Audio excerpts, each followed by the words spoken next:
Putin bombing innocent civilians in Ukraine. Where are the protests? Seattle, how to ruin a great city. Tariff chaos shifts into high gear. This is Dr. David D. Shine for Saving America with my own take on key stories from this past week focused on politics and business.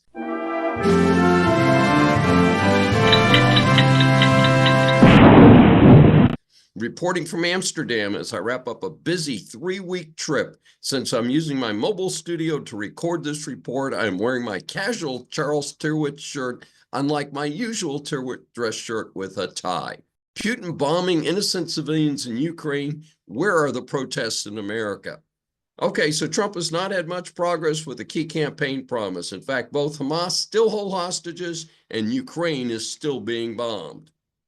On Israel, Trump has been quiet on the removal of Hamas. However, it is still painfully slow. Israel has been held back regarding Iran due to what I believe will be pointless negotiations with the terrorists running Iran.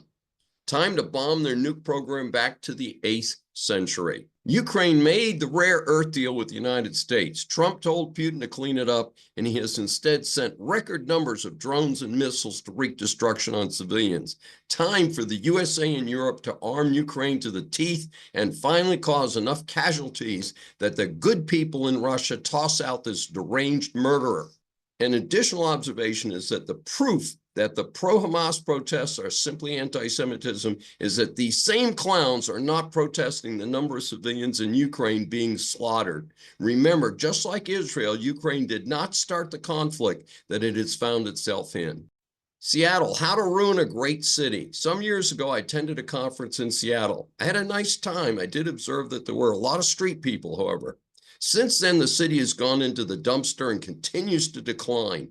Reports are that they are short on effective policing due to anti-police policies and that the streets are unsafe. Recently, a religious group held 2 quiet events with proper permits in Seattle. Each time, terrorists violently attacked them. The understaffed police managed to arrest 23 of them across the 2 events. No telling if there will be any real punishment, especially when the scumball mayor claims that the pro-life group was at fault for this event. 85% of the people in Seattle are Democrats. I can call on complete boycott of the city until the education level and the safety improves. On the plus side, Trump appointed FBI Director Dan Bongino has announced an investigation into targeted violence against religious groups by the city. Hey, maybe the feds will get something done if the locals don't. Tariff chaos shifts into high gear. As the world disorder and reactions to Trump multiple tariffs and then backing off many of those tariffs continues, it gets even crazier. That's right. The U.S. Court of International Trade ruled that Congress, not Trump, controls most of the tariffs involved. This means a trip through the Federal Appeals Court and then likely SCOTUS. The alternative would have to be Congress fixing the situation, but unlikely to have a fix there with the very narrow margins in both houses of Congress. Even though this is important for the United States, it's very unlikely that the Dems will cooperate with the GOP to see if we can get something done right. Trump had relied on the authority under the International Emergency Economic Powers Act of 1977. However, the court did not buy Trump's arguments on either emergency declarations or plenary authority on tariff applications. The Constitution assigns Congress the exclusive powers to lay and collect taxes, duties, imports, and excises, and to regulate commerce with foreign nations. A citation to the Constitution from the court.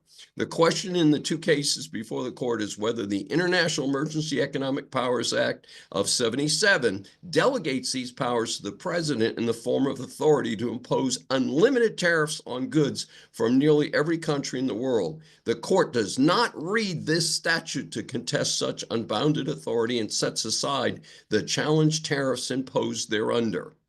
So the court concludes that Congress, not the president, has the power to control the tariff situation.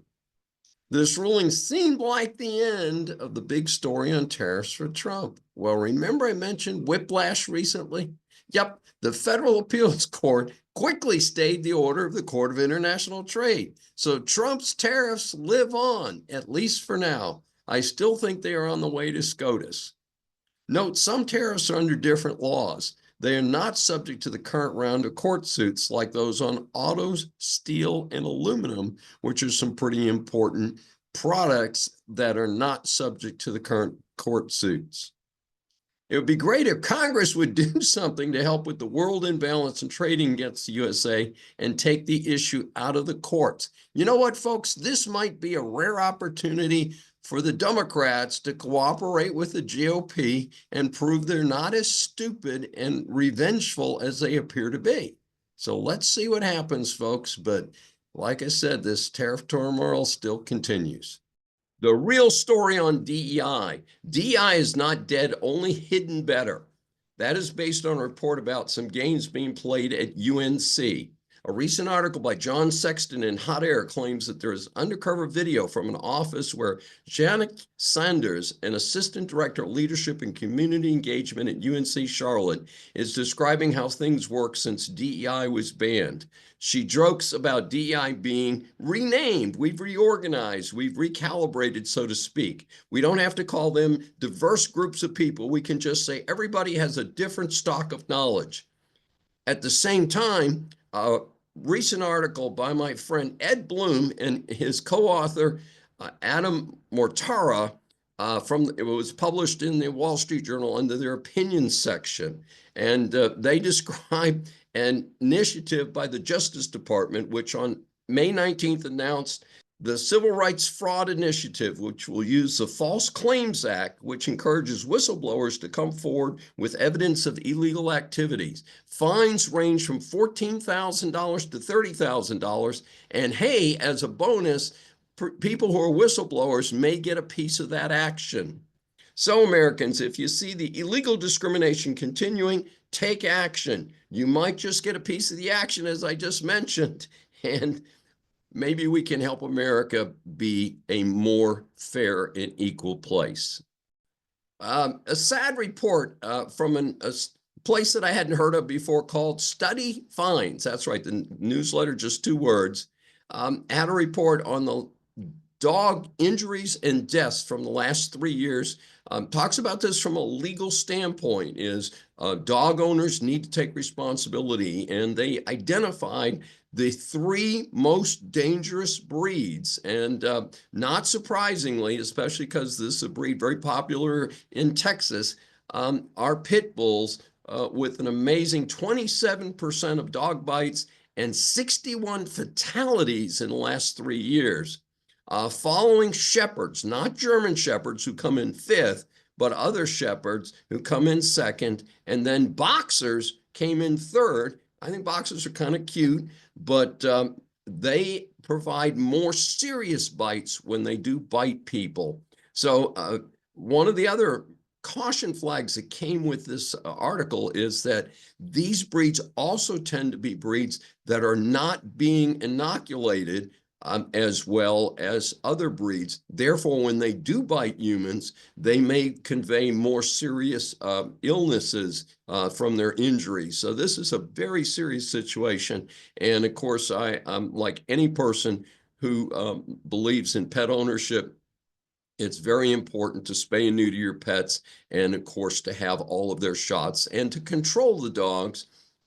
Most dogs are not mean by nature, but can be made mean by disgruntled people not treating them well or things like that. And if you do see a neighbor who is not properly treating an animal, certainly call your local animal control people.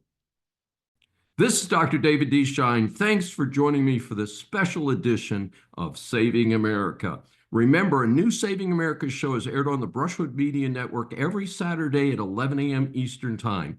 Listen on any of the 16 network stations, Apple or Google mobile app, Apple CarPlay, TuneIn, Smart Speaker, and all smart TVs. Find more information at the brushwoodmedianetwork.com.